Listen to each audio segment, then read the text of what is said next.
د نوښار کین پولیس سټیشن مخې ته د نوسربازۍ لویه پیښه شوې ده.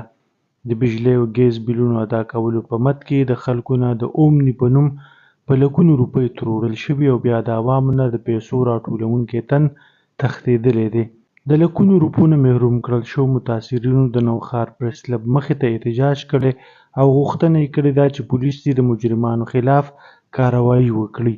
مراد علي نوم دی، زما د خپل ګاونډیانو بیلونه روړي، زنانه نارینه څومره پیسې وي؟ زما چې کوم دی 17040 روپۍ دي. یو بیل مې ورسره جمع کړ چې زه د بهر لاړم، ښه اعتبار یې راکړ، ما ته وایي کېنه، ویې خندل، وایي دا جرمانه م په ماره. ما نه بیل هم واخیسته چې اوس بیا راغی، ما ته وایي ته 2 بجې راشه، زه به درکړم. چې 2 بجې زه پرون رالم، د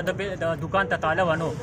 دوکان هم د جي چې د تاڼې مخې ته د دوکان و چې کوم دی موږ دغلته د حکومتي خلکو موږ په ده باندې اعتبار کړی دغه خبره که نه. بیا هغه ځای نه د دوکان راوچت که نن 3 څلورمه ورځ ده که نه، 3 څلورمه ورځ ده، د تاڼې د مخې نه دوکان راوچت که امین ټاور ته راغی چې هلته ورپسې موږ رالو، هلته کې چې کوم دی سر د دې هلته تاله والې ده تښتېدلی دی او څوکیدار موږ ته راپورټ مو کړی؟ راپورټ له لاړو، هغه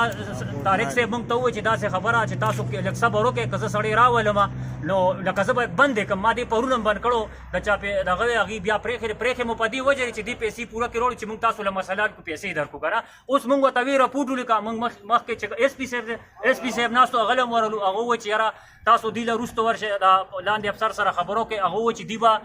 تاسو لږ صبر وکړئ، دوی به تاسو ته دا نومونه ولیکئ، پیسې به درکوي. 54 کسانو لیست مونږ جوړ کړی دی جی، او دا 54 کسانو کم از کم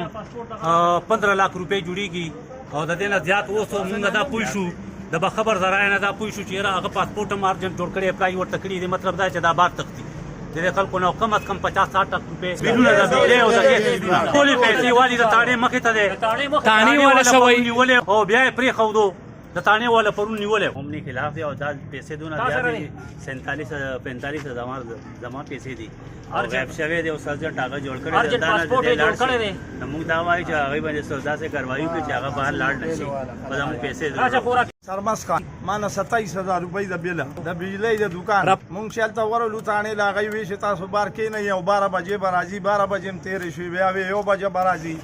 1 بجه هم جي برابر شوه. اوس وایي چې 3 بجو پورې انتظار وکړئ. بیا لیډر صاحب ته ورغلو،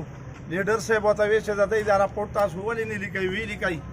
راپورټ چې دی بیا داسې وکړه چې موږ دا سړی راغواړو، ذمواري اخلو